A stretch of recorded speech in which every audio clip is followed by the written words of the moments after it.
Well, good afternoon, everyone. Thank you for attending today's webinar titled Tools for Export Success, Agribusiness. I'm excited to be here and present this topic to you with a great group of technical resource providers. It's pretty exciting. My name is Jim Johnson. I am a consultant with the Small Business Development Center in Columbia at University of South Carolina. And the SBDC, as we're known, which many of you may be familiar with SBDCs, is a organization that offers small business one-on-one, no-charge consulting and education outreach to small businesses such as we're doing today. And through my consulting practices, I focus on food systems, agriculture, and agribusiness, and just recently, more recently, import, export, international trade. So I'm excited to be able to bring this topic to you all today.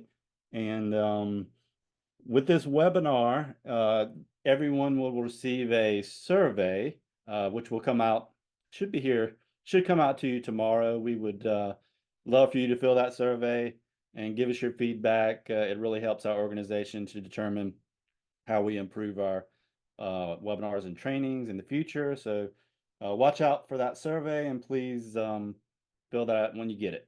Also, if you have any questions, we have the chat function. Please put any questions that you have in the chat functions, and we'll try to answer them as soon as possible. And if you need to speak or anything like that, just let us know, and we can unmute you and give you a chance to maybe ask those questions or make comments or whatnot. But initially, let's just go for the chat box, and we'll get through all the speakers here. So today's agenda, we have a pretty good agenda here, and a lot of great folks have come on to speak a little bit more about export and international trade. I'm going to talk a little bit more about some of our ag export opportunities and the landscape of ag in South Carolina. We have a great guest, Martin Brill from Penn State University, who has many years in export and small business consulting experience and agricultural experience. So he's going to give us a session on exporting ag and food products. We're going to learn a little bit more about forestry and forestry exports and marketing. And then from the South Carolina Department of Agriculture, we'll have Michael Cranford and Hannah Arndt speak to us about some incentives and tax credits in regard to export. And lastly, I'll round it out with some information on financial resources for exporters. Next, we're going to go into some services that the SBDC offers in export and international trade. I'm going to introduce you to Beth Smith, who is the SBDC export team lead. So Beth, I'm going to ask you if you can go over our export services and also introduce our team, which will be on the next slide. Well, good afternoon, everybody. I'm Beth Smith, as Jim said, and we have a great team here in South Carolina to work with you from the SBDC. Every one of us were able to master the CGDP exam and get accredited. And so there are I guess four in the state right now, with one who's still helping us part-time. But there's 5 of us in the state who work with business owners to make sure that they are, and you can see the slide, ready for export. And then the second thing we do is assist them with building out the export business plan. And one of the reasons you would say, geez, Beth, do you have to do all this paperwork? No, it's not about the paperwork. It's about the thinking that goes into figuring out who your target market is, why your product is a good one, why your product is even better than someone else's, how you're going to get it to that target market, what are the things you need to think about in terms of logistics and insurance and freight and tariffs, if there are any. All of that is part of going through the export business plan. And so we look at how committed management is whether the products are actually right for a foreign product, sometime for a foreign market, sometimes those products have to be modified in order to be licensed for sale in other countries. So we take a look at that. We look at your target market to make sure there's enough of whomever you think you're selling to in the market that you're going to. And then again, look at operations and the finance. What kind of financing may you need in order to get that business off and running? As a result of that trade finance section, that usually leads us into working with everyone on loan preparation. And so there are so many different ways to finance the trade. That can be accounts receivable, it can be purchase orders, um, it can be a foreign buyer, it can be a regular loan, a commercial loan that you need that you're used to getting from times before, and now you're just trying to extend your knowledge to international uses. So not knowing that, when we start with you, we just talk through all of that to figure out who are the right contacts for you for what you're trying to do. And of course, if it's SBA or XM Bank, we assist you with all the loan documentation that's needed for either of those entities' loan programs. And then last but not least, we know everyone who's on this webinar today. We know everybody well. We work well as a team in the state of South Carolina. We each know what each group does well. And when we have those kinds of questions come up from a business owner, we move you back and forth so that if what you're trying to learn is something unique to the way agricultural products are packaged or shipped, we would, of course, go to our South Carolina Department of Agriculture to get that kind of deeper expertise from them to assist you. So we work with all of our partners in the state. That would be obviously forestry and agriculture, commerce, U.S. commercial service, and even the universities such as the Citadel, College of Charleston, and the University of South Carolina. Those are regular partners of ours who help us help you. So that is, how's that, Jim? That's a lot in a couple of minutes. The team that helps you with that is myself. You've already met Jim. We have two Bens, Ben Calhoun and Ben Smith, who are both in the upstate. And so we try to take clients in various geographies, kind of split up the work and help them with all the work I told you about just prior to that. And yes, we have a lovely color-coded map, don't you think, Jim? that shows the areas that we cover. So in short, that's what we do and who we are. And we are so excited to be here today, and we always look forward to helping international clients get the business right. So with that, Jim, I'm going to turn it back to you. Thank you. All right. Thank you, Beth. I appreciate it. And You that's a bet. great overview of SBDC services. So one of the things I wanted to, review before we got into listening from the experts here is just, what is the landscape in South Carolina in regard to agriculture. And as you can see through the slide, these are the different areas that South Carolina produces in ag. If you look over to kind of the left column here, we do a ton of broilers. Okay, 25% of the agricultural production in South Carolina are broilers. South Carolina is one of the biggest industry, if not the biggest industry in South Carolina, with over 50 billion in economic impact. And the broilers are 25% of that. And timber is 50% of that. And you'll hear more from the Forestry Commission soon here. So half of all that is timber. And then broilers, and then of course you've got your commodities such as corn and soybeans, cotton, which is a big component. And these commodity exports are probably the largest export out of South Carolina. But for a small business, it's not likely to be a commodity that you export, which you'll probably hear from Martin Brill on that. it's more likely that a small business will export a, value-added product. But some of the specialty crops that we grow here in South Carolina, peaches, as y'all know, we grow more peaches than Georgia. Watermelons, horses are really big around Aiken, Spartanburg, Camden, Charleston, the equine industry. And then our with a lot of greens, collard greens, turnip greens are kind of our top areas in the veggie um, aspect.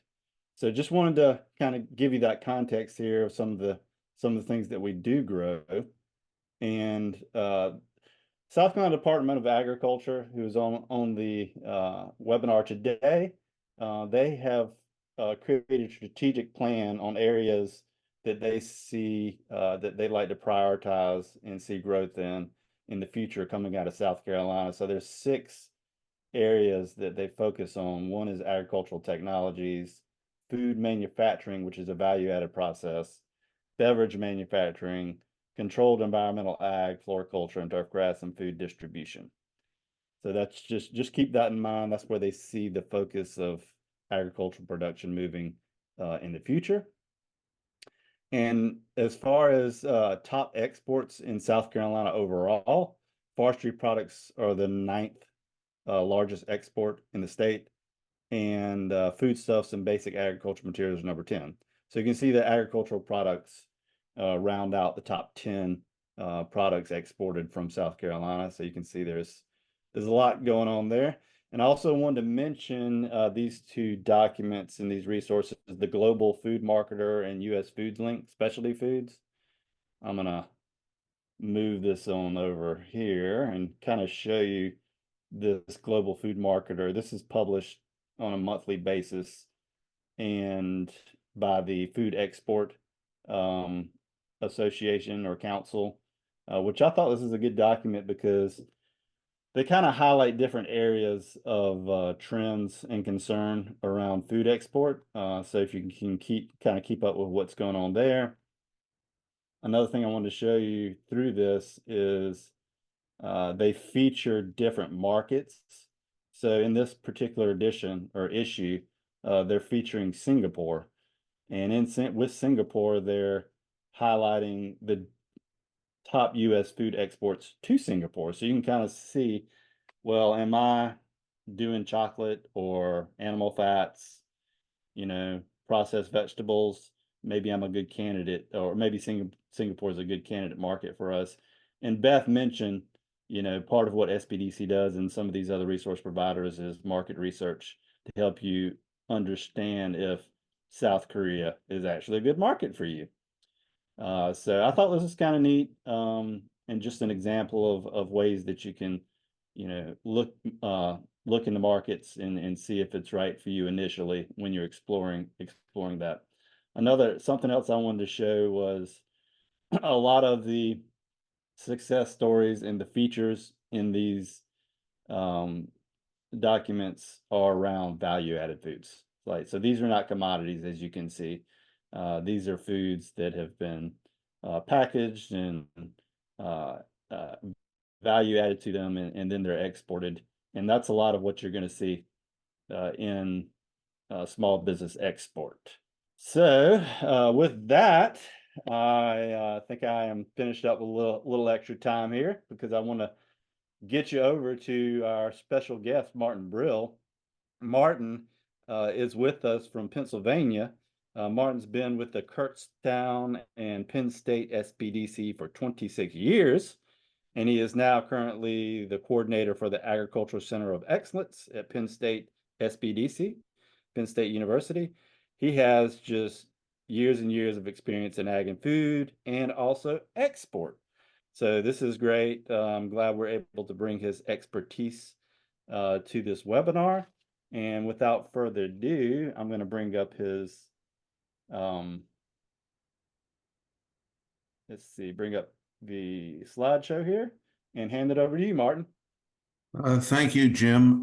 Thanks for organizing this webinar today. Thank you for inviting me, and thank you for all your efforts with the Ag Interest section for ASBDC. You're a great leader. We appreciate that very much. I want to address kind of, I guess, the practical areas of trade that usually aren't in a book. We can get Jim Foley's book, we get Maurice Kogan's book, we can talk to folks, but I kind of learn really by doing exporting, sometimes making mistakes, and I'll share some with you. I'm married, so I hear a lot about my mistakes all the time. I just wanted to give you kind of a realistic perspective on exporting from my perspective. So we'll go to the first slide here. I'm first suggesting start early, and you heard from Beth already about the importance of planning so that you can kind of hit some of the areas that are difficult or unknown to you, and the plan is important. Start early, but don't rush. And I put that as one of the 3 traps on this slide, because when you start exporting or putting a word out that you're exporting, all of a sudden people will contact you. Oh, I'd like 5 containers of this, and how about 1,000 cases of this? I need them by next week. And as a business person, gee, I want to build the business, and boy, that would really help us in terms of profitability and sales and buying in larger quantities. We all know the importance of exporting. And so in earlier times, I'd be working for a commercial company, and I'd start making calls. Wow, that's great. They want 1,000 cases of canned beans. They want some frozen snacks. They want cheese products. And I'd call, give me your best price for this. And most of the times it didn't happen. And it's kind of a trap here, which gets onto a trap later on. But take your time, kick the tires with them, understand who they are, build that personal relationship. Trade is personal.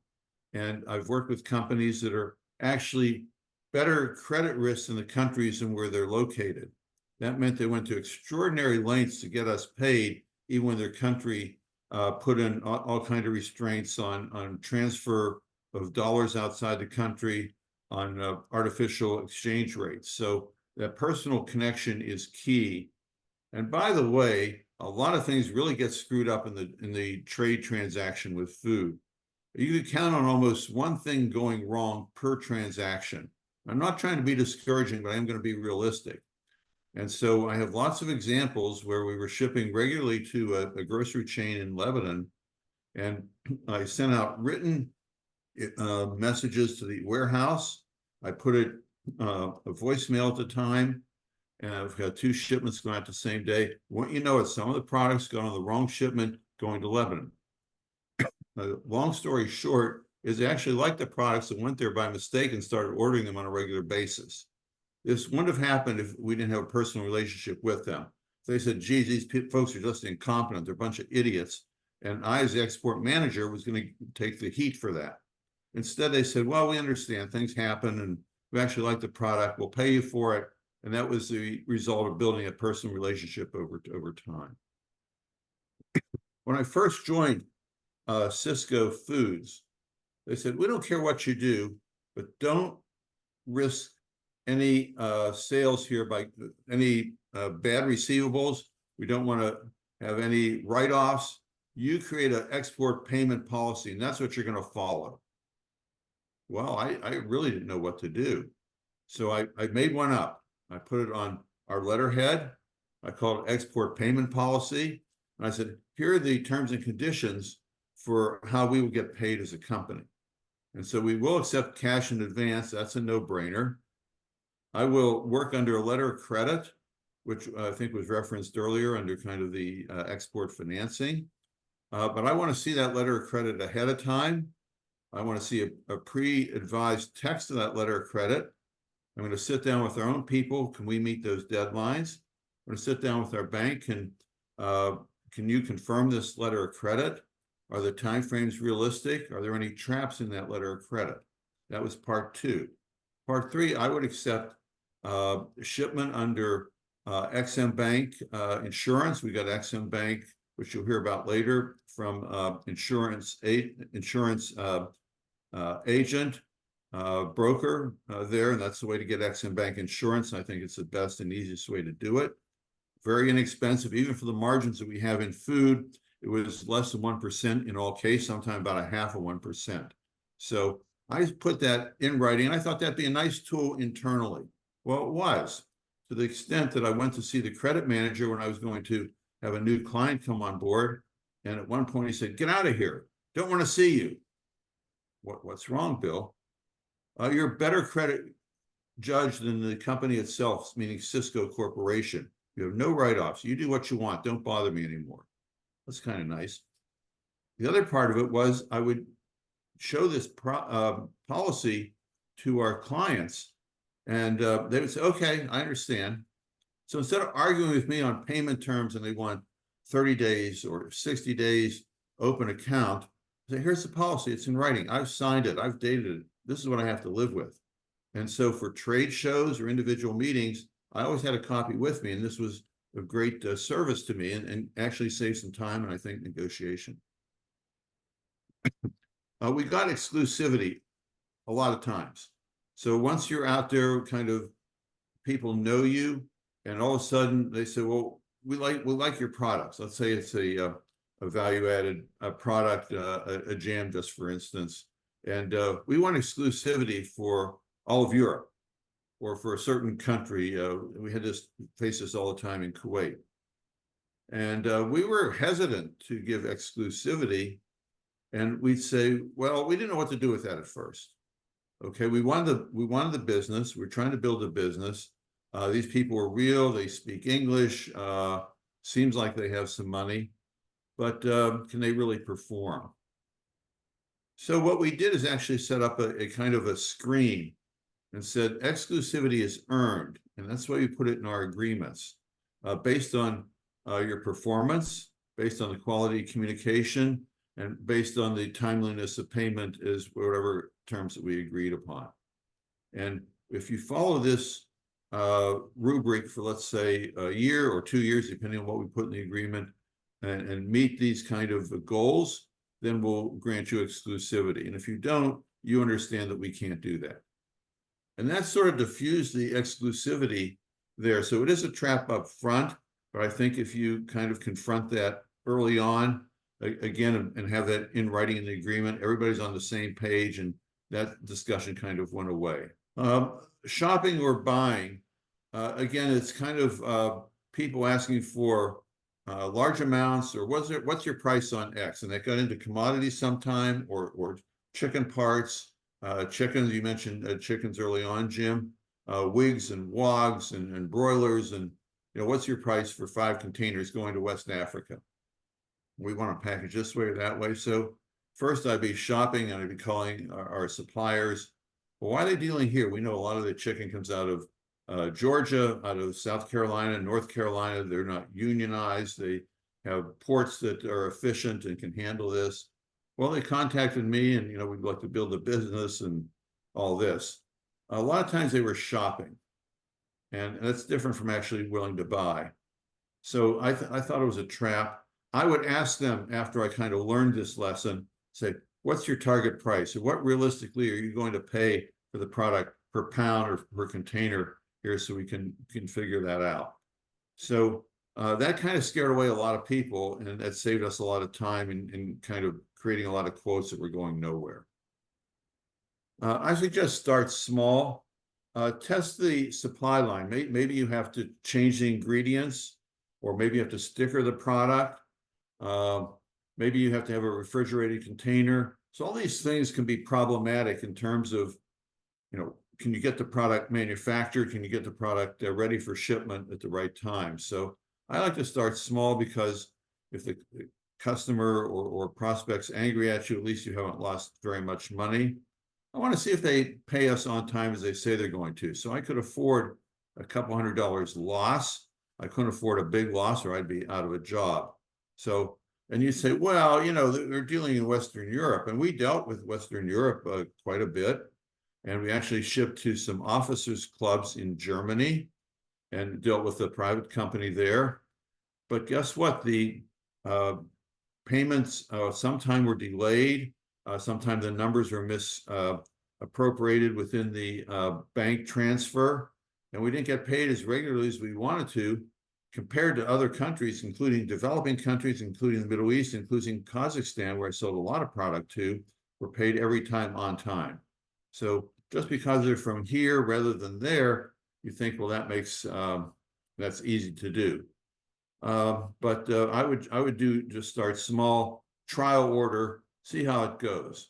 And I'll talk more about samples shortly here as well. So does the export make sense? You may get a call from someone in Russia, which we did. They wanted to buy potatoes. They wanted to buy potatoes. They wanted them shipped by air. This doesn't make any sense to me.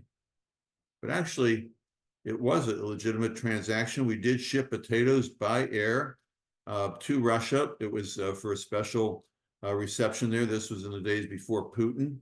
And we did that on a somewhat regular basis. So does it make sense? It should, but it may not. And we've shipped non-kosher food to Israel. Well, it was for a ship chandler, and they were going on ships going in and out of Israel for their food and equipment needs. So I'd say it should make sense, but it may not make sense in the traditional sense that we're thinking about it. This last point here on kind of lead or react, you can have a kind of very aggressive kind of policy, marketing, going to trade shows, which we'll mention, or you can just react and kind of say, fine, we're here, and we'll do a little bit. Neither way is necessarily right or wrong. And you may have in certain markets where you are leading. Here, I talked to a company that's doing a lot of sales into Korea, and I did a lot of sales into Korea there. So we led there, but in other markets, I just kind of waited for them to contact us because we were not strong there. And we sometimes had a mixture of companies dealing on an exclusive basis, sometimes leading, and sometimes just reacting when they contacted us there. So was it a cogent policy? Yes, it was consistent. We thought it was, but we didn't have the same policy for every market. So let me go on to the next slide, if I would. And Jim, thank you for patrolling the slides. I figured it was something else that I would screw up, so that's why I didn't do it. You already heard from Beth the importance of a plan. Senior buy-in. You don't want to be a kind of export manager or go on a new tangent unless senior management buys into it. And they may have their input as far as their sensitive points, as far as going to trade shows, certain markets to focus on, certain products to focus on. So you don't want to forget about that. And a market focus, and to some extent, I think it should be based on where you have the personal relationship to get started, even if it's a small market, to sort of test it, kick tires a little bit, see how the supply lines work.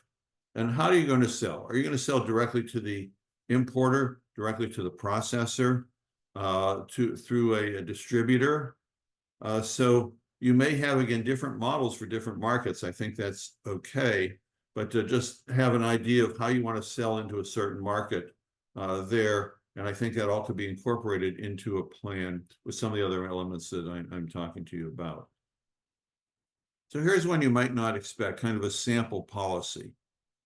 You say, well, why do you have that? I mean, we're pretty good about giving samples out. Well, maybe, but think of it in terms of, well, if it's a frozen product, it can be very expensive to send out.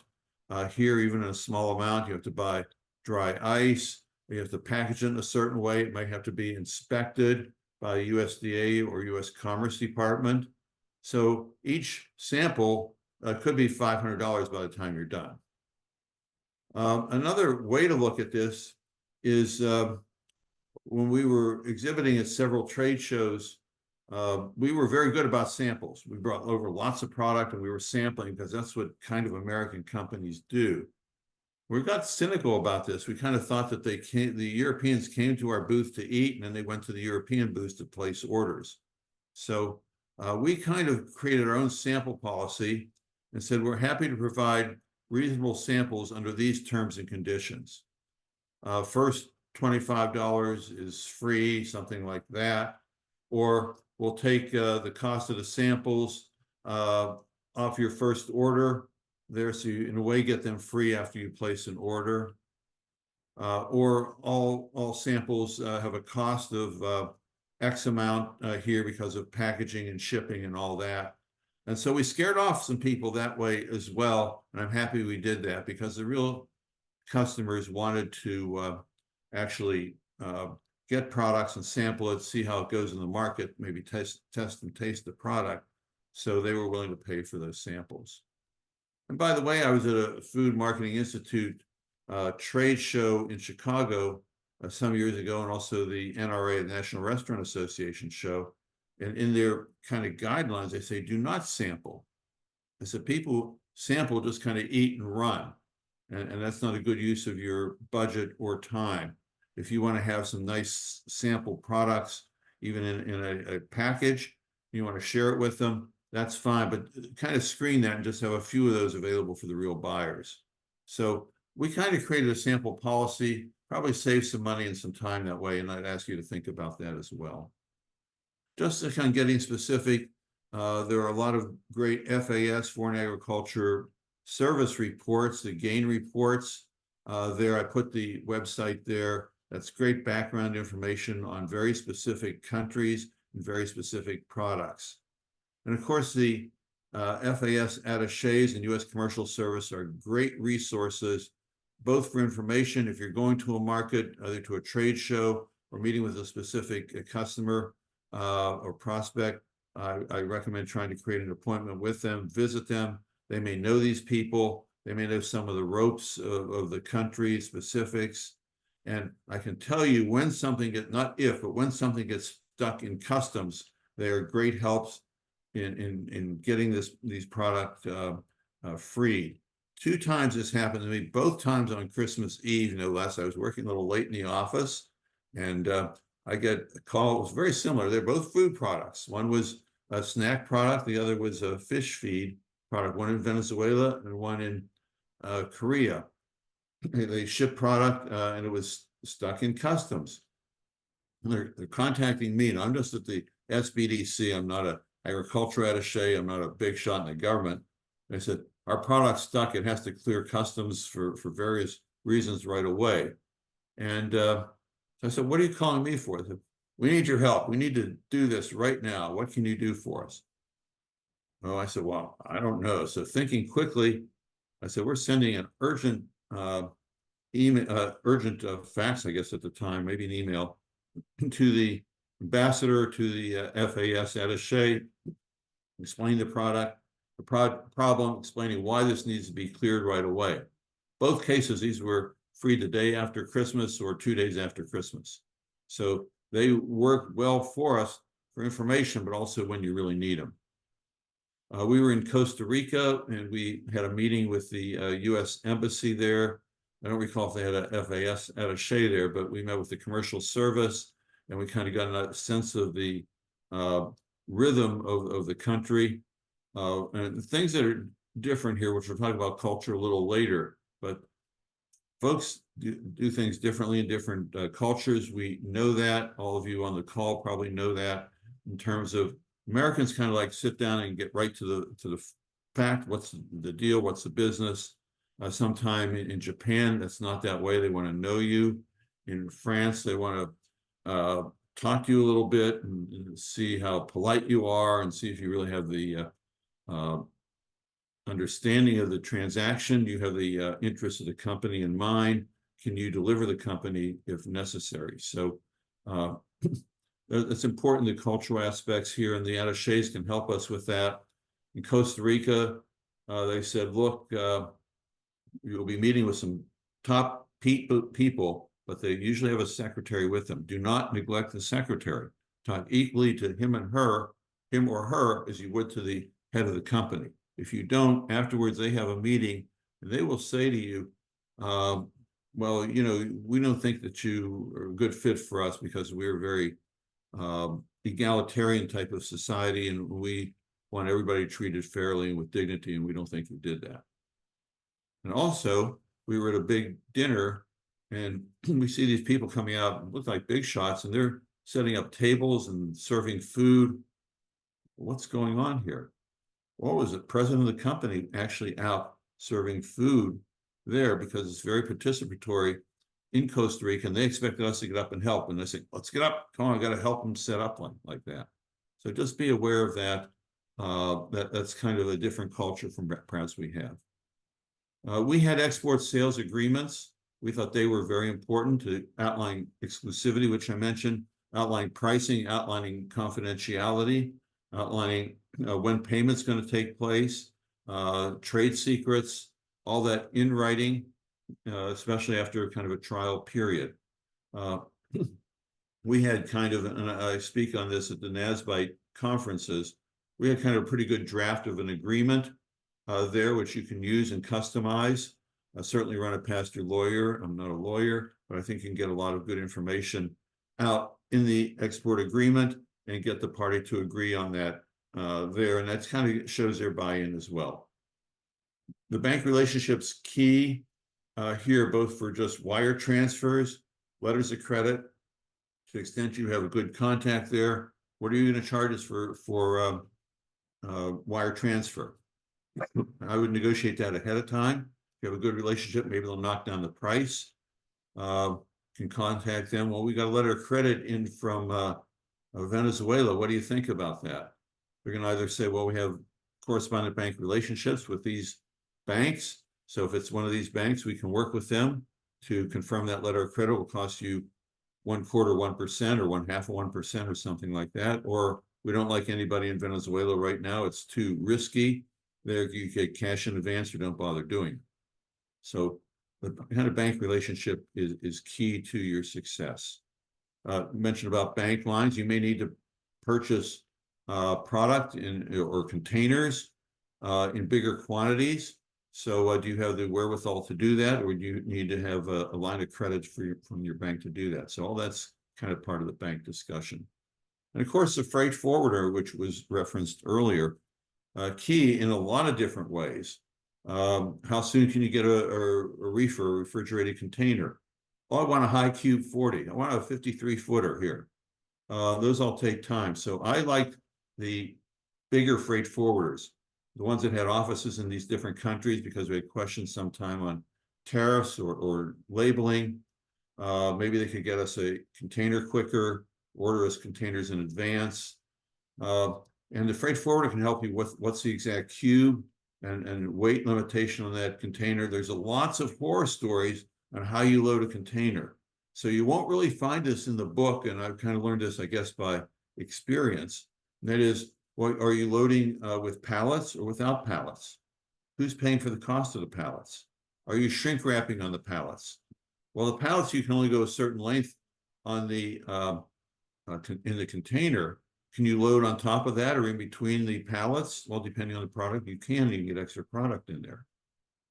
Check your weight and cube on the product, even if you get that from the manufacturer. We had mistakes sometime. We had mistakes in terms of what the cubic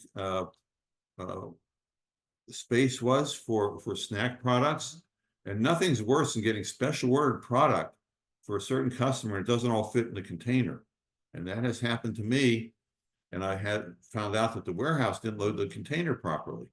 I said floor loading, not on pallets, because that's what the customer wanted, and the product was relatively lightweight, and they loaded because it's easier to do on pallets. We charge them for floor loading as well. So these are things that you won't find out yourselves unless you're dealing with the freight forwarder. There, what if you have a frozen product going out? Okay, just ship it, put it on the container, and let's go. I want to see on that bill of lading or on the invoice, I want to see the product was loaded at 28 degrees Celsius or some kind of degree. And I want the freight forwarder or the trucking company to sign off on that. So if the product gets over there to Italy and all of a sudden it's 60 degrees and you got some bad meat and bad cheese on that container, that's a big problem. Well, you think it never happens, but it's happened. Okay.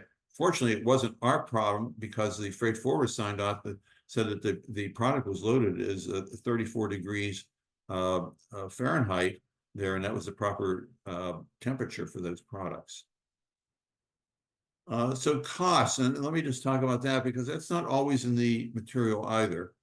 Costs, you always say, well, you know, we charge our customers here. We have bracket pricing here, and we just pass it on to them. But it may be a lot different for an export. Many times I would call the supplier if I were working for the wholesaler. I said, give me export pricing, strip out all your marketing costs, all your promotional costs, all your internal bonus costs. I need a net price here because not that I'm making a lot of money. I want to be fair with our clients at all times. But remember, by the time the product gets into the country, distributed to the end user, it's probably doubling or tripling in cost. So the tariffs on the product, if it's a higher cost product, that make it all that more expensive, value added tax, costs of handling and all that. So I want to start with net pricing. What is my real pricing here? What can I build on here that's fair and consistent to all my customers? Inspections. So there'll be inspections for meat, for seafood products, and sometimes the customer themselves will ask for an inspection, or the country you're shipping to will ask for an inspection, which will be at their cost, but you have to be prepared to show them what's being loaded, how it's being loaded, what is the number, what's the product look like. That all takes extra time. So you may be able to charge for that inspection as needed, or maybe not for meat and poultry, seafood. Those are all kind of on our time. We had to prepare documents ahead of time. We had to get veterinarians to sign off on that. I had to drive like 20 miles to get this old grumpy guy to sign off on it who never saw the product, but that was part of the process. So you want to understand those all ahead of time. Again, I don't really see that in the literature, but those are all part of the deal. So let's go on to the next slide here. Labels. So labels are a royal pain sometimes because we need different information from what we have in the United States. And two things on that just to start with. First of all, you may have an all-natural product. All natural overseas doesn't mean anything. It's kind of a marketing ploy. There's no definition of what all natural is, or if it's really healthy for you. So that will not sell overseas. It may be banned overseas. By the way, hemlock's all natural, but that's poison. So all natural doesn't really hold it. The other point of that is stickering. In some markets, you can sticker rather than label. We used to sell a lot of hot sauce, McElhaney Tabasco sauce to Belgium. Don't ask me why or how they bought whole containers of sauce, but they did. But they wanted it all labeled. They said, no, you can sticker it. Just sticker it on there. That was an additional charge. Every little case, and there were like, 5,000 bottles of Tabasco sauce on every small container, a 20-foot container. So we had to pay somebody to open each box and sticker them. Some markets prohibit stickering, others are okay with stickering, and some will allow stickering for a certain period of time. This is a vague area, and you do want to explore this.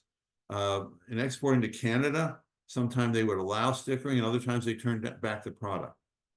So that's an issue. I would try to get it cleared through the FAS office in country there to make sure that's okay, because at least somebody authoritative is telling you that it's okay or not.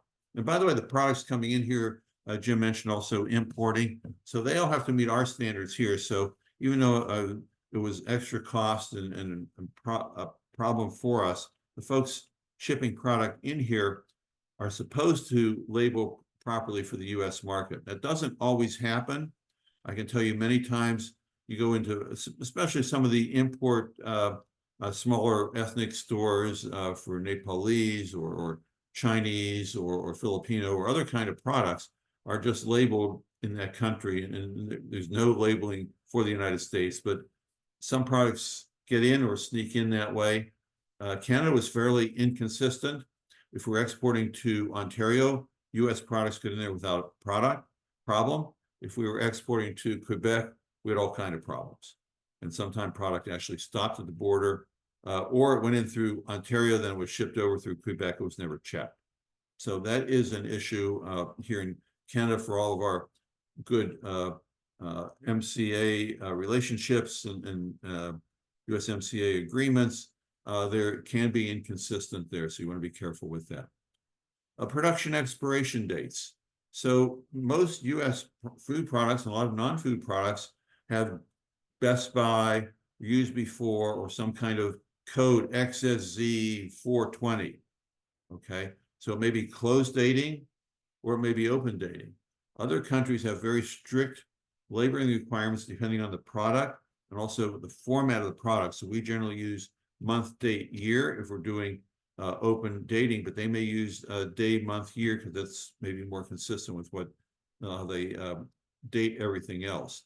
So closed dating, most people don't want that. If we have products that have closed dating, they may accept it, but you're going to have to send them a code list of what the code date means. So you have to translate that and get that from the manufacturer. Ingredients. I sent some product to a FoodX show in Japan. It was new at the time. It was frozen yogurt, which is not new now. Jim mentioned I'm very experienced. He just is polite because I'm really old. So we were shipping over frozen yogurt for the first time. It was very exciting.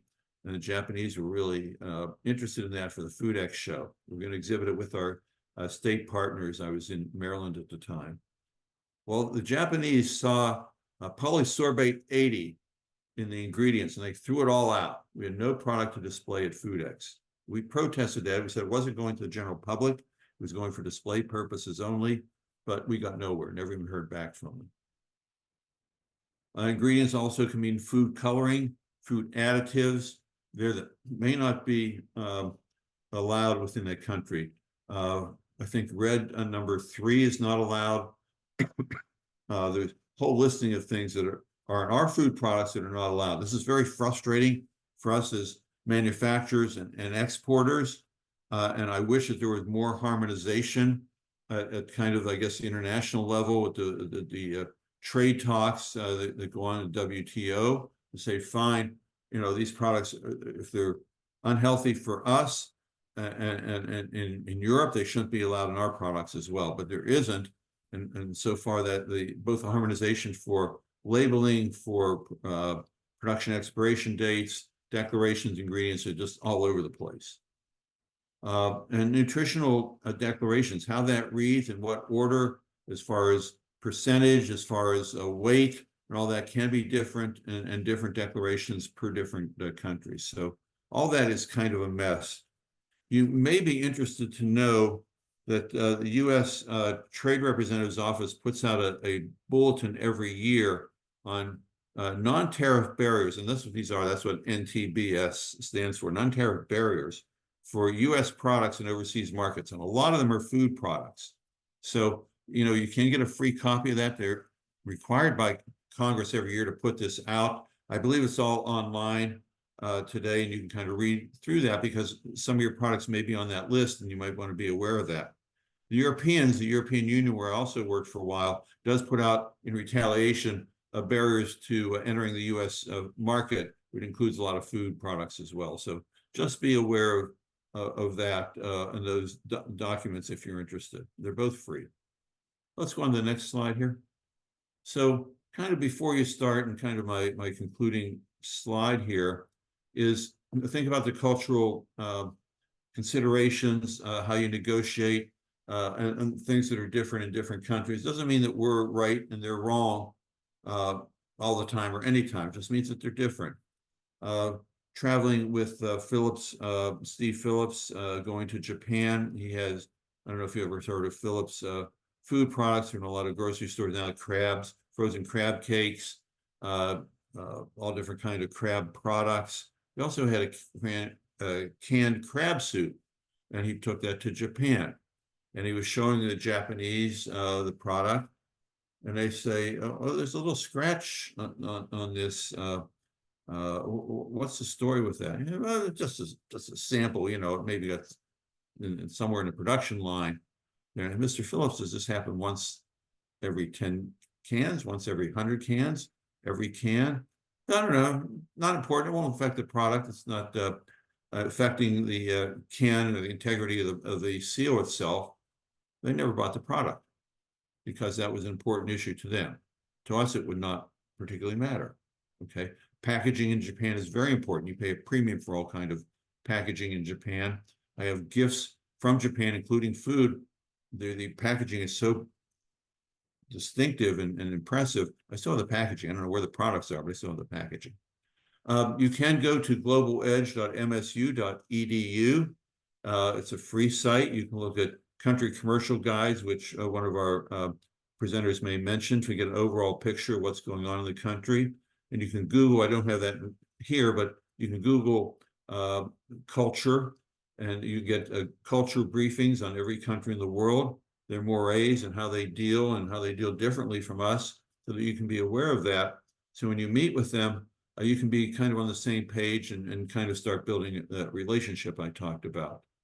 And I think that's really, important to do, because when they come here to meet with us, they'll start talking about, oh, the Super Bowl this year looked pretty interesting, and who do you think is going to win the World Series? Well, they don't know that. They study that because they want to kind of create that relationship with us. Translations are important, both for maybe your information about your company. If you go to a trade show, it's nice to have some background information on the company. They first want to know not about your products, features, advantages, and benefits of the product. They first want to know about the company. Secondly, about who you are within the company, your experience, what you're dealing with, and then thirdly, about the product. So it's important to kind of think in terms of a lot of our foreign guests and visitors, how they want to kind of understand that. Secondly, with translation, it may be different colors, maybe a different message. It can be brief, but that's important for them to understand. Translations now, of course, websites, social media, as well as anything in print.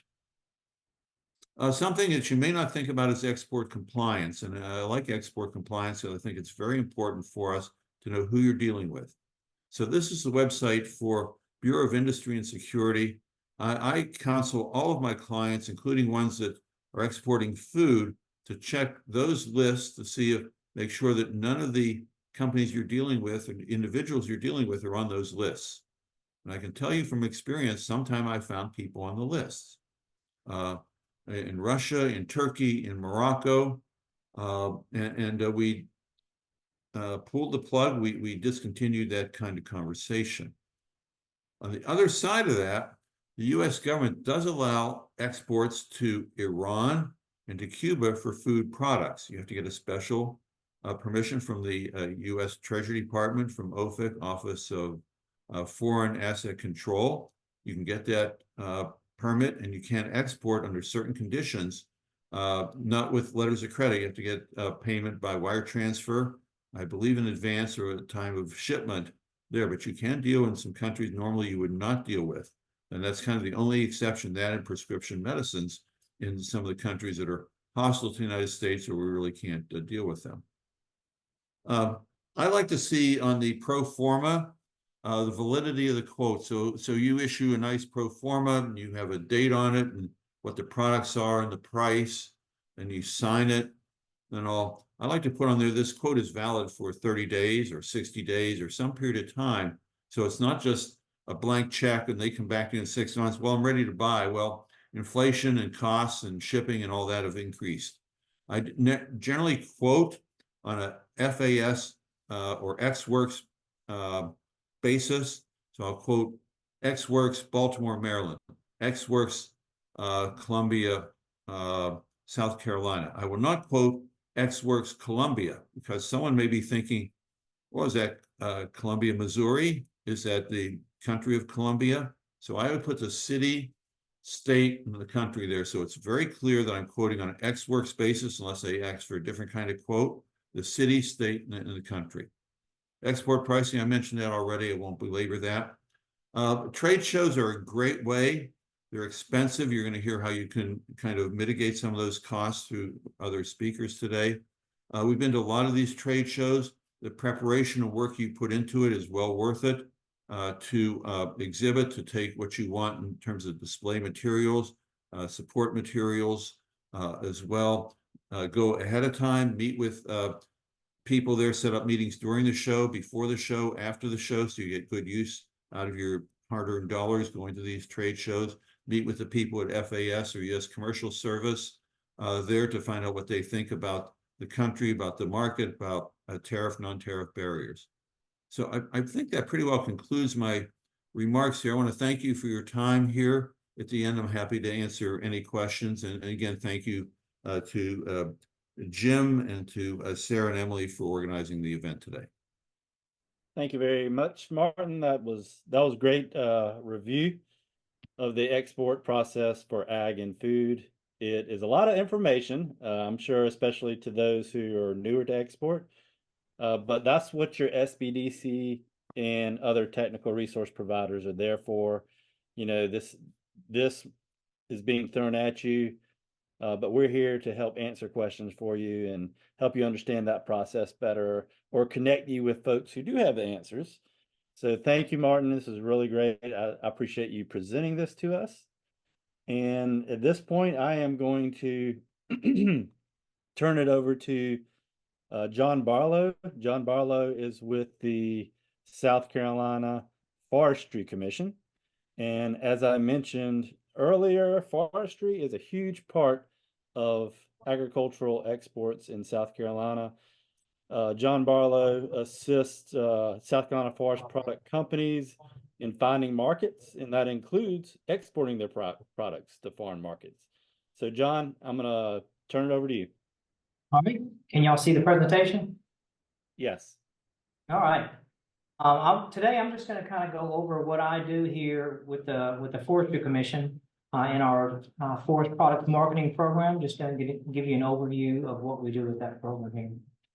We'll cover just an introduction to it. We'll cover some publications that we do annually and on an as-need basis.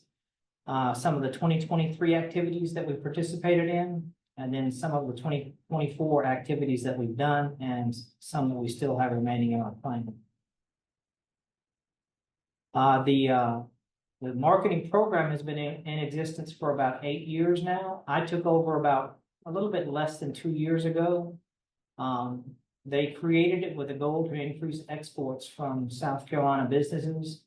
Some of the things that we do are research market intelligence. So we look around for who needs South Carolina products.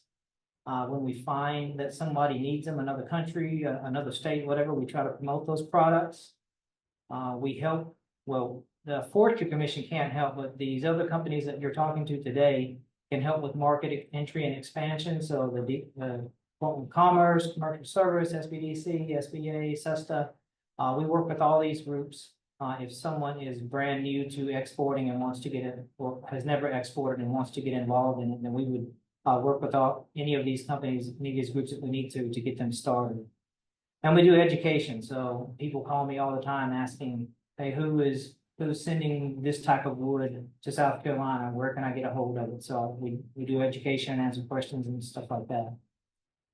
The elements of the program are, we have a brand logo, which is at the bottom of this slide. They created that about 8 years ago.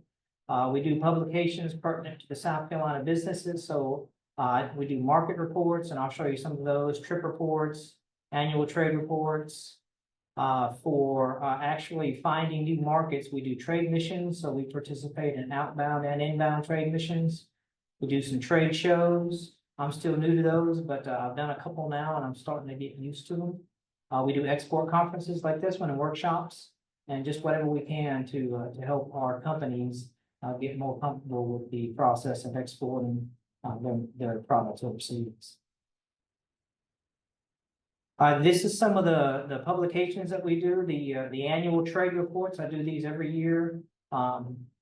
They're detailed reports on forest products and where South Carolina is exporting them to, where the U.S. is exporting them to, and also what we're importing also.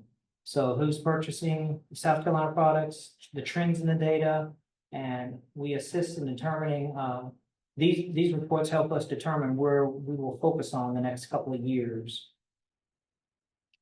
So for instance, some of the information we get out of this reports, this is one of the charts that I've done from 2023. So these are our largest trading partners for forest exports, for forest products. China, Canada, Mexico, India, Poland, which is a little strange, Ecuador, Colombia, Australia, and Germany. Those are the largest. Now we actually take forest products and break them down into 5 different sectors. So we would break this down by sector to see who's the largest in each sector. But typically pulp and paper here in this state is gonna be the largest sector. So the China, Canada, they're dealing mainly with pulp and paper. And the other companies, the other states, countries will be dealing in other products along with pulp and paper. So once we look at this chart and say, okay, we're gonna focus on India seems to be a good place. Well, then we do an India market report. You can see it up at the top there. So we focus on India. We look at their exports and imports. We look at where they're getting those from now. We look at, do we produce those? Can we produce those and get them to India? So in India, we did in 2016, and they've been a focus area ever since. We did Costa Rica in 2017, and they actually did an outbound mission to Costa Rica back then. We focused on Mexico for a little bit. We've never done a actual trade mission there. Europe and UK, that's a focus area for us as well, but there are other issues with forest products going into the Europe and the UK right now. Brazil, somebody thought Brazil would be a good idea, but Brazil produces way too much of their own wood. They don't need ours. And then Portugal, that we'll talk a little bit more about as we're going through. So all these came up through the data that we run every year. So we looked at, and for instance, we'll take Portugal and run with it in a few minutes. But some of the 2023 activities that we did, this is since I've been here. So we did an India inbound trade mission.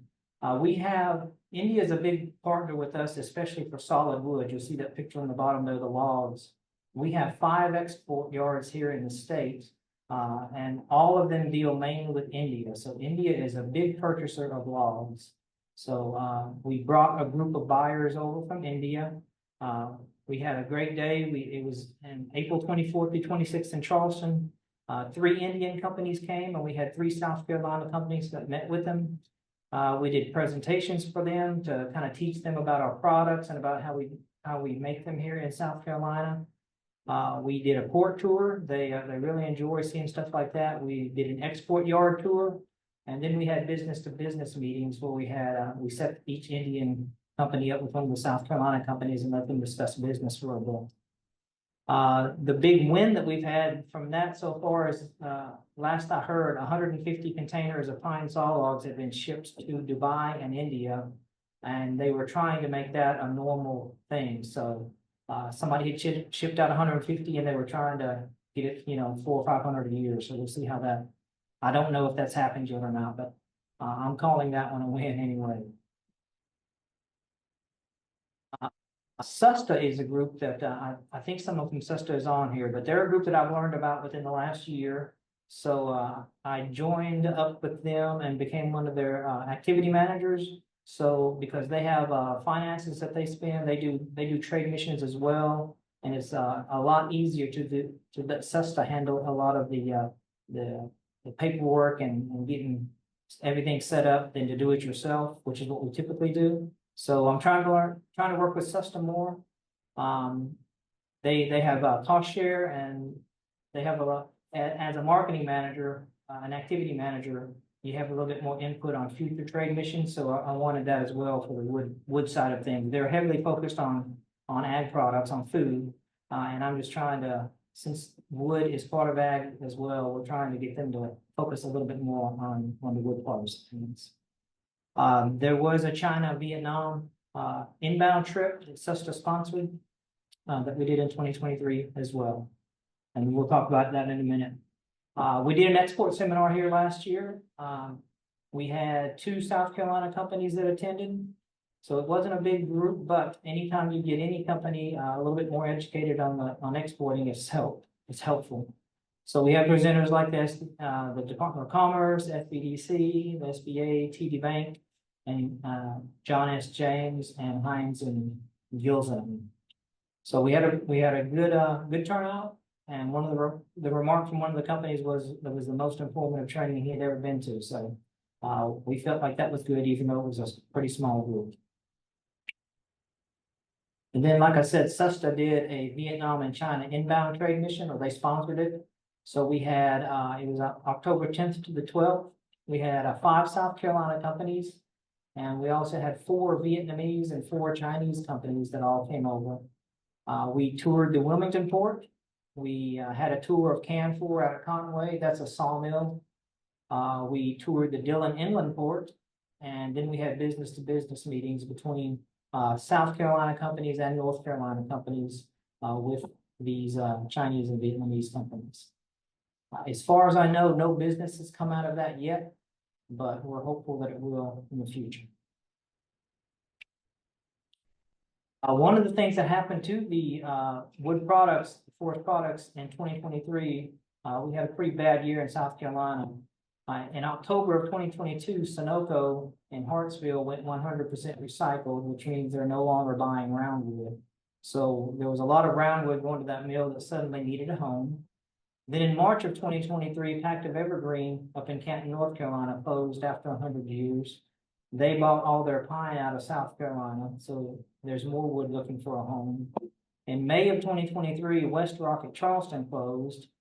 They purchased upwards into the 1 to 2 million tons a year. So that much wood, more wood is looking for a home. And then 2023 IP at Regalwood, North Carolina, shutters one of its 2 paper machines. So 2024 became, hey, we got to find a place for wood. So that's where Portugal comes into play. We had looked at Portugal. We had discussed it with some people who used to do business there. They said it was a great place to do business. The people speak English. They have paper machines. They buy wood. So we did an outbound trade mission to Portugal.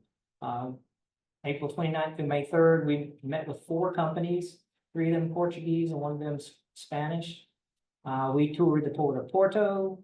We attended a trade show, Tectonica trade show over in Lisbon. We had the help of U.S. Commercial Services. They helped set some of the meetings up with us. I was a little leery of calling over there and trying to set up meetings when I wasn't quite sure how good their English would be. So U.S. Commercial Service had ladies over there in the offices that spoke Portuguese. So they got on the phone with me with those people, and we got them set up pretty easy. And like I said, in Portugal, they all speak pretty good English. And we returned from Portugal with several opportunities for both chips and poles from this area. So we're working on capitalizing on those opportunities now. So that was a good trip. I don't have any wins for it yet, but it was a real good one for us. Then the remainder of the year, we've been focusing, after Portugal, I came back and did a trip report. This is a document that we had not done previously. So it's got listed in it all the companies that we visited. It's got contact information. It's got opportunities. So I sent this out to all the South Carolina forest products companies and said, hey, here's a trip we went on. I know we were only able to take 1 company with us. We had 2 more back out right at the end. So even if you weren't able to go, here's the opportunities, here's the products they're looking for. And if you can capitalize on these opportunities, feel free. So we sent that out to everybody and posted it to our website as well. The rest of the year, we're going to do IWF Atlanta, which is the International Woodworking Fair. It's a trade show. That's 2 weeks from now. So we'll be attending that. We've got a booth.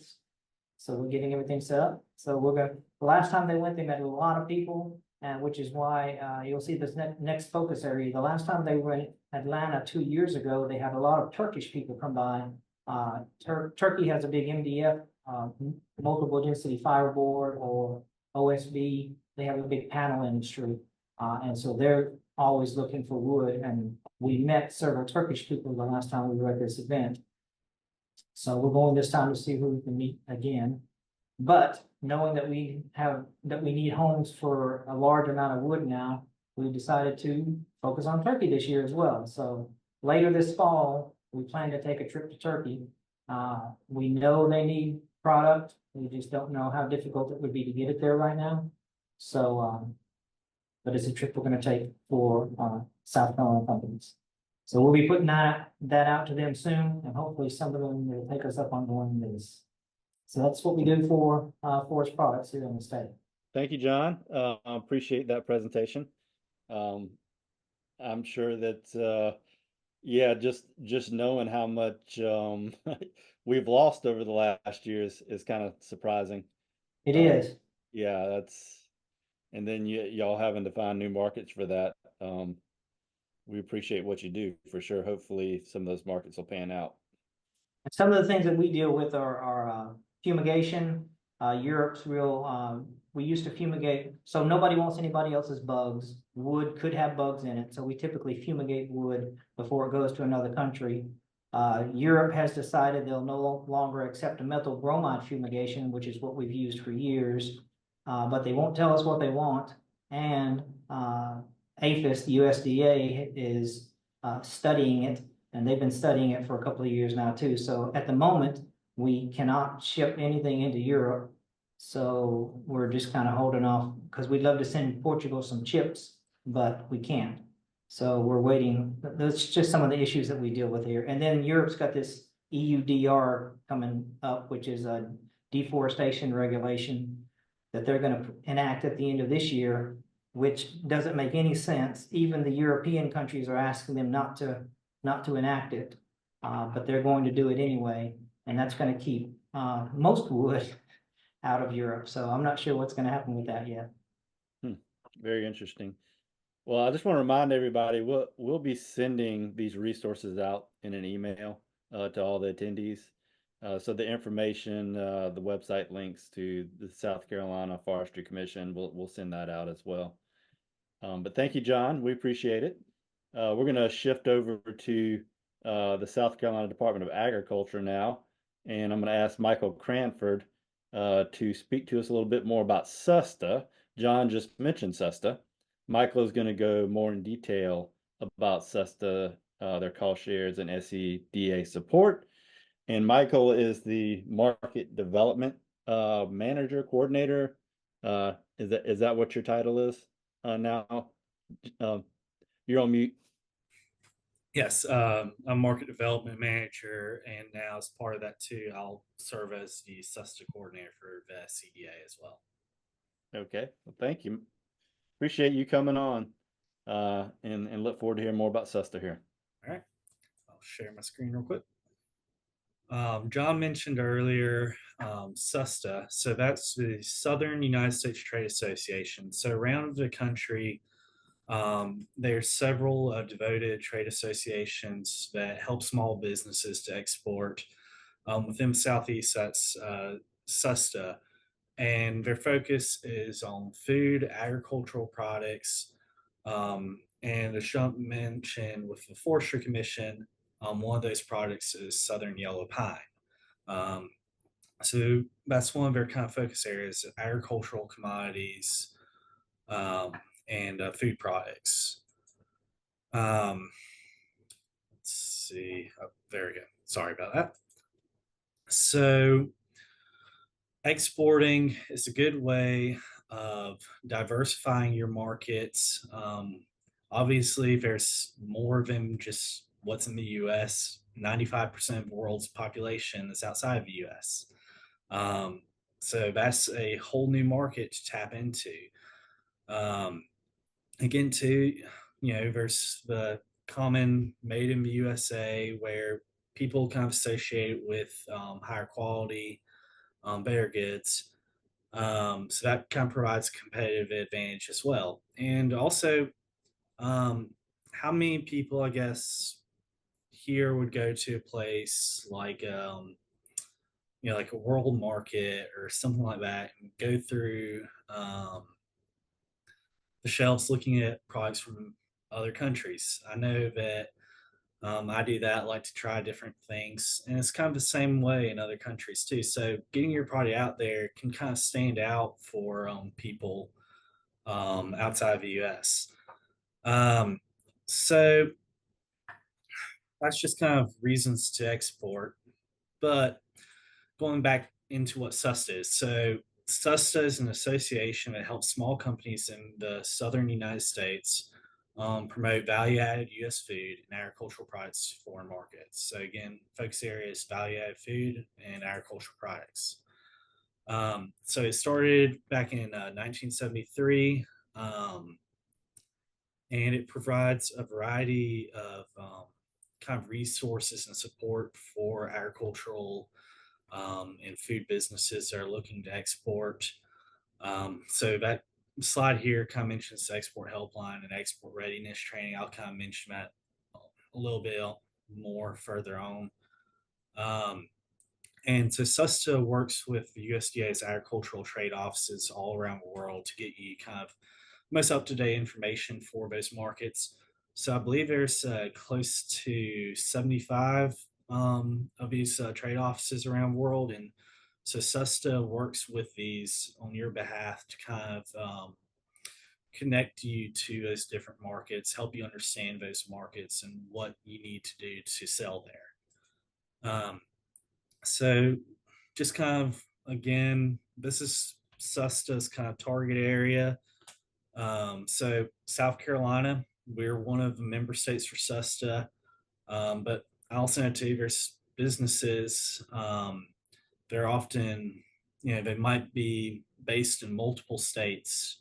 So to be eligible for SUSTA, as long as you're headquartered in one of these states and also Puerto Rico, you're able to utilize their programs. So one of the resources that SUSTA has is they have consultants for several foreign markets. So they kind of help develop the marketing strategies for those areas. So SUSTA itself will have trade missions, as John mentioned earlier. So inbound, outbound trade missions.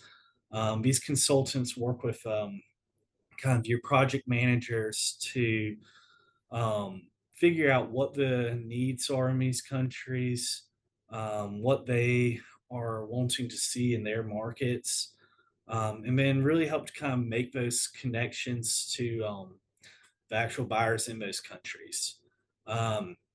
So SUSTA, like I said, they work alongside these consultants in their missions, but they'll also have these consultants available for you to be able to speak to. Say you want to speak with Hong Kong, or you want to get into like the Hong Kong market, they can provide access to that consultant to kind of walk you through that process, so that you're better prepared for that market. But really, SUSTA has two core programs that they're focused on. So one is the 50% cost share, and one is, or the other is global events. So the 50% cost share, it allows you to promote your brand internationally and get reimbursed up to $300,000 a year. So this is a variety of promotions. So it can be advertising in another country, going to an international trade show, there's exhibiting at USDA approved US trade shows, so domestic trade shows. Now, the one kind of caveat with this is they do not reimburse travel for domestic trade shows. They'll reimburse travel for foreign trade shows, but if it's going to be an international trade show in the US, you have to pay the travel costs. Things like freight. Say you're going to do some in-store demonstrations, displays. Again, the travel expenses will cover as long as it's not a domestic event. Point of sale materials, packaging, website development. So it could be, say you need to develop a website in another language or something like that. They can help with the reimbursement for that. Like I said, it's 50% of your costs and up to $300,000 a year. They also host a variety of global events or have kind of an exhibit area at international events. So those costs can be a little bit less expensive. They'll have interpreters on staff, foreign industry experts to kind of match you to buyers ahead of time. They know who's legitimate, who kind of, they can help see what you do and see what this buyer needs and kind of make that match, make things fit. And the events are managed by SUSTA from start to finish. So you don't have to necessarily worry about all the logistics involved with attending one of these events. so you can really focus on building relationships and making sales. So as I mentioned, there are like inbound and outbound missions that can take place at these events as well. And so the SUSTA kind of activity managers, they will reach out to members to help recruit them for some of these missions to attend these events as well. Just kind of opening up new opportunities for producers. So there's also a good number of other resources that SUSTA provides. Um, so one is Connects 365. So Connects 365 is a free software that SUSTA offers. You basically, in addition to creating a SUSTA account, you can create a Connects 365 account. And what it does is it allows, there's buyers also are able to create accounts. And then they can actually kind of search for different products, and then actually reach out and contact you from there. Then there's SUSTA offers export education. So each year they host 2 export readiness trainings. They're in the spring and then in the fall. Usually they're playing with SUSTA has 2 meetings each year. One kind of, I think in the fall it's going to be Clearwater. In the spring is typically in New Orleans. So they offer these readiness trainings to members, where they're able to kind of see what they need to export to the country that they're going to. They have educational webinars, so it might be on a particular topic. And so they send out, so these webinars take place pretty frequently. There's usually several each month. And it's on particular focus areas. So it might be a certain product in a certain country. They'll have one of their consultants speak, other people, buyers speaking, just kind of alerting the members to opportunities internationally. Again, those those representatives that were shown earlier in those areas, they're available for consultations, so you can kind of better understand those markets, what they require. And then SUSTA has an export helpline. So it's kind of similar to, I guess, like an ask.com type situation. You can log on to the website. If you're a member, you sign in and you're able to ask them just a wide range questions. Some of the ones I've done before are help people with on the export helpline. We had one company that was asking how for resources on translating their label, and SUSTA was able to get them set up.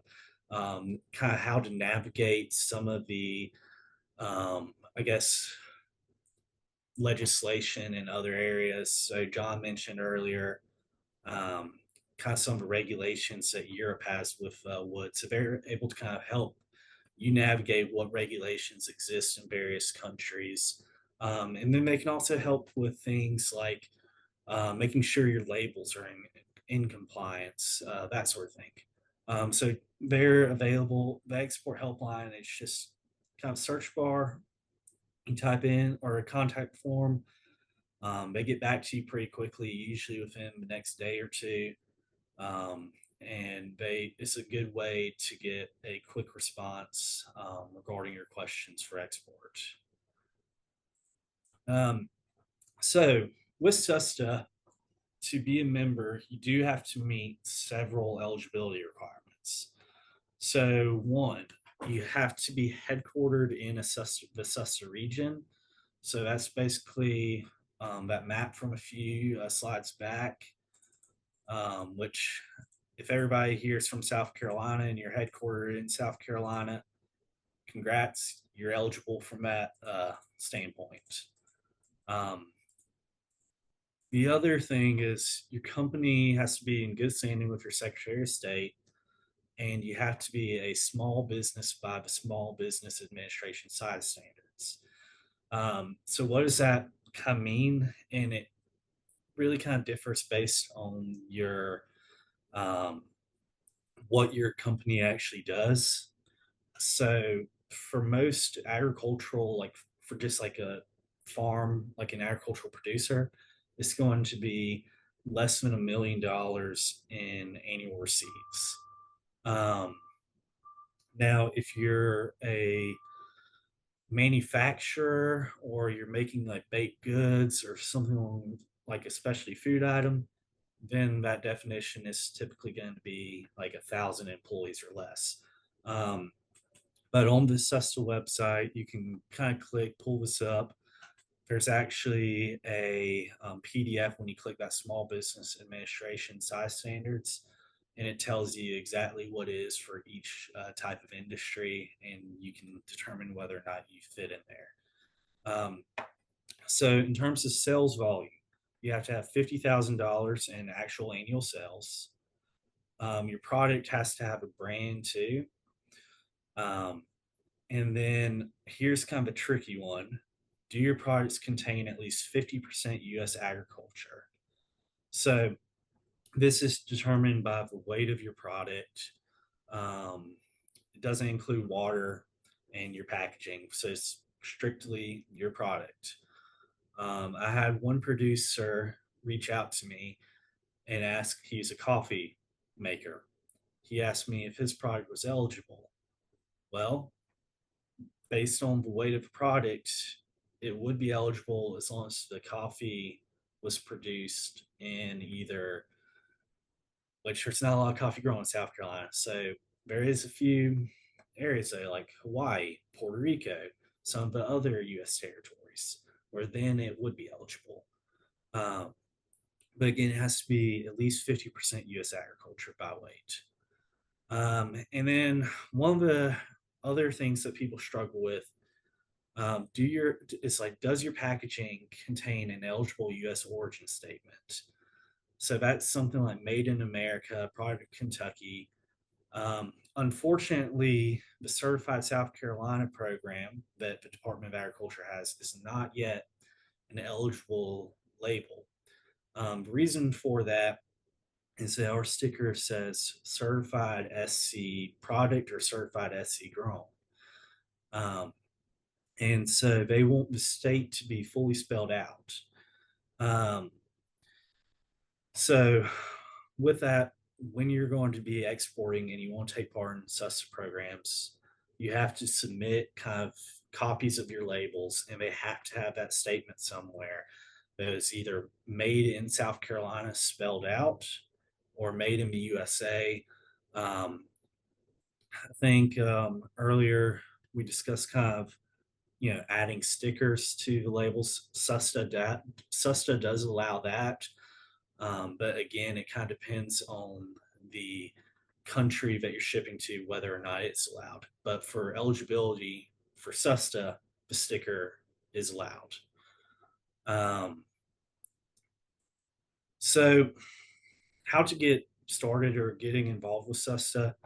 So if you meet these eligibility requirements, all you have to do is go on their website, you create an account, you check kind of the programs you're interested in, and then if you're approved for like global events or the cost share, then you can sign up for those. Now, I'm going to just quickly kind of walk you through what that looks like. So this is kind of the first page for setting up a SUSTA account. And honestly, I would encourage, if you have any interest in exporting and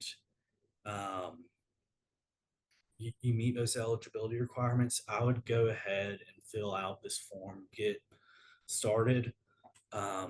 So it'll ask you kind of to certify that you meet their eligibility requirements, and things like contact information, that sort of thing. But then it'll also ask you about the SUSTA programs you're interested in. So it'll ask you about export education. If you are just starting out, I would absolutely put export education. You'll receive kind of a newsletter with all the events that they have, all the webinars that they're hosting.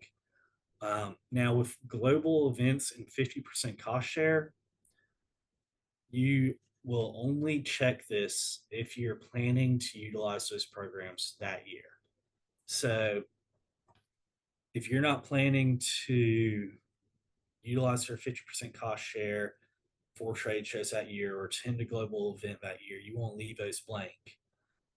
It just helps with how they um, one kind of plan the application process for these events. And when you do click those, and here's kind of why you don't click those, it brings up another screen. So for the cost share application, you have to kind of know where you're going to promote your products and how just kind of a estimate of how much you plan on spending on those promotions. And then with that, there's an application fee. So there's a flat $200 50 fee, and then there's a 6% fee on the amount you request for reimbursement. That's non-refundable. So you kind of go through, you set your estimated costs, and eventually there will be kind of a 6% fee on the amount that you get, that 50% that you get reimbursed. There's a 6% fee. So you fill out this application, and then again, you have to submit your packaging and labels to be reviewed. Make sure that they have that grown in, made in USA, America, or the South Carolina spelled out. So that's the main thing there. Sign up itself is easy. Just I want to emphasize that you don't want to click global events or cost share unless you intend to utilize that this year. Once you do this, an outreach specialist from SUSTA will kind of contact you. They'll kind of go over everything, their programs, your eligibility for things. Our area, our state's outreach specialist, his name is Alistair Perez, and he's very helpful. And I don't want to make it sound like it's an overwhelming thing for cost share. SUSTA is there to help you figure it out. Each year they publish a cost share manual. It's available on their website, and it kind of walks you through each step of that application. So you have that kind of application, you submit your documents, you submit your expense claims, and then you can get that reimbursement, and then there's the final survey. So it's not all that complicated. It's just a few steps. And like I said, there's a really helpful manual to help. And then their outreach specialists or cost share coordinators, they're all willing to pick up the phone and help walk you through your process. So if you have any questions about SUSTA, feel free to reach out to me. If I'm not able to answer it, then I'm able to also reach out to several people in the SUSTA staff. So whether that's about cost shares, global events, I can put you in contact. The other thing is, if there are global events or missions you're interested in, contact me and we can actually see about setting up an activity for SUSTA. So we can see about bringing in a trade mission for a particular product, working with several other producers in the state to really showcase what South Carolina does. So I'm happy to be a source of contact for that at any time. Is there a charge to be a member of SUSTA So being a outside member, of just those fees for the cost shares? so being a member of SUSTA is free. It's just the fees associated with the cost share program. Okay, wonderful. Well, thank you, Michael. I appreciate it. That's great information, and I'm sure folks are interested in any incentive and resource that they can tap, to make their goals of exporting a reality. So we're going to go over to Hannah Arndt next. Hannah is also with the South Carolina Department of Agriculture. She is a program coordinator with the Agribusiness Development program. So they have a team that helps with agribusiness. And Hannah's going to talk to us a little bit about a few more incentives that can be accessed through their department. Hannah? Thanks, Jim. I'm going to try and share my screen. I hope that works. All right, hopefully y'all can see that. Yes, I can see it. Okay, good. All right, well, I'll be pretty brief this afternoon. I know that it's been a ton of information so far on this Zoom, but I'm going to talk to you about the South Carolina Agricultural Tax Credit, which is separate from the SCAPE program that some of you might be familiar with. This is a little bit of a different opportunity. So here over at SCDA, we work with the Coordinating Council of the Department of Commerce to provide possible income tax or withholding tax credits to agribusinesses or agricultural packing operations that increase their purchases of products grown in South Carolina year to year. So I'll go to the next slide and tell you more. So it's a pretty simple application. I think it's 3 or 4 pages, but the criteria is that you need to be an agribusiness operation or agricultural packing operation. This does include forestry. I think probably the most operations that have taken advantage of it have been logging operations, which has been interesting. And you must be purchasing agricultural products grown in South Carolina. This does not mean that it has to be a part of the certified South Carolina grown program that many of you might be familiar with. It just has to be proven to be grown or produced in South Carolina. And then also the selling farm or the entity that you're purchasing the products from must be an unaffiliated third party. So the way that we look at this, and it's kind of broken down on the application for you, is that we compare a base year to an increase year. So for this year's 2024 application, your base year would be 2022 and your increase year would be 2023. So you have to show that you have increased purchases by at least 15% over the base year or by $100,000. And the base year will be reset each year and the application's updated to reflect that each year as well. So some of the evaluation criteria for this, basically in the application, you're going to list out if it's one product or several products that you're showing the increase over your base year with. And we will ask you for the farms or producers that you purchase those from to prove that it is from South Carolina. So us over at SCDA, we will look at that and then write a letter of recommendation to the Coordinating Council over at Commerce, and they have the discretion in allocating these credits. So really the most important information is that the credit will not exceed $100,000 per year, but any excess credit can be carried forward and claimed over the next 5 years. And we are capped at a credit limit of $2 million.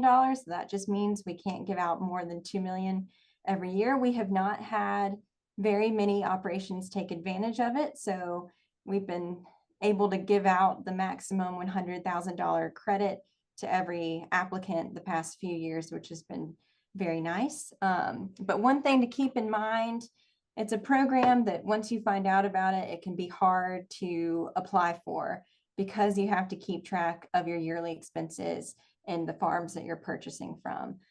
So my main piece of advice, if you're interested in it, is just really keeping a list. I know that it can be difficult because a lot of us in South Carolina still operate on a handwritten invoice or a handwritten paid this date. So just really keeping track, maybe in an Excel spreadsheet of where you're purchasing from, what you're purchasing, and how much that was. So it'll be easy for you to apply, and then you can look back on that in years to come as you reapply for the tax credit. But you can find the application on scagribusiness.com. And if you have any questions about it, I've put my email address up on the slide. I know that that was very brief, but I know that we are coming up on time here. But if you have any questions or if you need the application sent to you, I'm happy to do that. Please, feel free to reach out to me via email, and I can talk with you more one-on-one about it if there's additional questions. All right, well, thank you, Hannah. That's a great incentive by the South Carolina Department of Ag for agribusinesses that are purchasing locally grown South Carolina products. And you don't necessarily have to be an exporter. You just need to be purchasing South Carolina grown products and meet that criteria. So that's just another great way to incentivize that, and a good incentive that we wanted to cover here. So thank you very much, Hannah. And like you said, we're kind of running short on time, so I'm going to cover financial resources, which is always of interest to folks. So we've just covered a couple of incentive programs, SUSTA and the South Carolina Department of Ag tax credit. Some folks, and Beth had mentioned right in the beginning a little bit about financing operations. So we always like to cover some financial resources. The SBA actually has several products for financing operations in regard to export and international trade. I'm just going to briefly cover 3 of their products. They have a Export Express loan. And this is all these are guarantees, which is traditionally how SBA works. SBA only directly funds businesses through their disaster programs. Otherwise, they don't. They just partner with lenders through a guarantee and fund businesses that way. But they do have the Export Express loan, and it can be up to $500,000 and allows for to get capital quickly from SBA. And I don't typically say quickly and SBA in the same sentence, but because all federal programs take a little bit of time, you have to give them a little leadway and runway. But it would be a quicker than normal process with the Export Express loan. They also have a product, Export Working Capital Loan, that can be up to $5 million. And that can just be used for expenses in regards to exporting and getting ready to export and whatnot. And then lastly, they have an international trade loan that helps small businesses enter international markets and make investments to compete in other markets. And these loans, you can use these loans for more than just working capital. They can also be for fixed assets and debt refinancing. And there's a 90% guarantee on this, so that would mean that only 10%. You just need to bring 10% of the project cost, which is nice. A lot of other banks, they want 20% or more down on a loan, so 10% gives you a little bit extra cash to keep in your pocket. And that's a max of 5 million as well. Most of the SBA guarantees are 5 million max. Although there might be some workarounds with multiple SBA loans to get past that 5 million threshold, but in terms of small businesses, 5 million is a good amount. Also wanted to cover the USDA export finance products. There's a couple here, and this is through FAS, which was mentioned earlier by Martin, which is the Foreign Agricultural Service. They also have guarantees, just like the SBA. And that guarantee, one of their guarantees is called the GSM 102, which provides a credit to encourage financing of commercial exports of U.S. agricultural products. And some of the differences in USDA and SBA, USDA typically goes above 5 million for their guarantee. So if you need more money, they can go a little bit higher. And they also, their terms can differ from SBA slightly on many fronts. So you just have to kind of look at the agricultural product and see what best fits your purposes.